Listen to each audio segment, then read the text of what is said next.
Mastermind प्रणित याच्या कोठडीत 3 दिवसांची वाढ. 44 कोटींच्या जनसंघर्षाच्या अपहाराचे प्रकरण. दिग्रस येथील जनसंघर्ष अर्बन निधी बँकेत 7 संचालकांनी तब्बल 44 कोटींचा अपहार केलाय. या बहुचर्चित घोटाळ्याचा मास्टरमाइंड प्रणित आणि त्याचाच भाऊ आरोपी प्रीतम या दोघांची शुक्रवार दिनांक 24 जानेवारीला कोठडी संपली होती. त्यानंतर एसआयटीने पुन्हा त्या दोघांना न्यायालयात हजर केले होते. यावेळी प्रणितच्या कोठडीत 3 दिवसांनी वाढ करण्यात आली. सोबत त्याचाच भाऊ प्रीतम याची रवानगी कारागृहात करण्यात आली.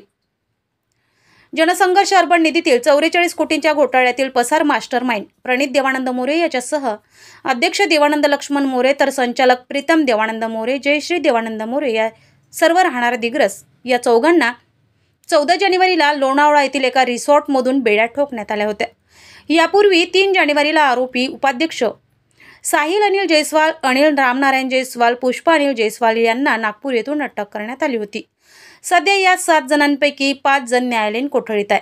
मास्टरमाइंड प्रणित आणि त्याचाच भाऊ आरोपी प्रीतम हे दोघे पोलीस कोठडीत होते. दरम्यान त्यांची कोठडी संपल्याने त्यांना दारव्हा येथील अतिरिक्त सत्र न्यायालयात दुपारी एसआयटीने हजर केले होते. यावेळी न्यायालयाने मास्टरमाइंड प्रणित याच्या कोठडीत 3 दिवसांनी म्हणजेच 27 जानेवारीपर्यंत वाढ केली आहे. त्याचाच भाऊ प्रीतम याची रवानगी कारागृहात केल्याची माहिती पोलिसातून देण्यात आली. मालमत्तांसह रोखेच्या विल्हेवाटीची कसून चौकशी.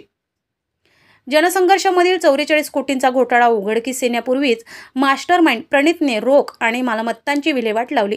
त्याने काही मालमत्ता मित्र आणि नातेवाईकांच्या नावे विक्रीपत्राद्वारे केल्याचा दाट संशय एसआयटीला आहे. याशिवाय त्याने या घबाडातील रोखीची गुंतवणूकही त्याने अन्य ठिकाणी केली असावी असाही अंदाज व्यक्त होतोय.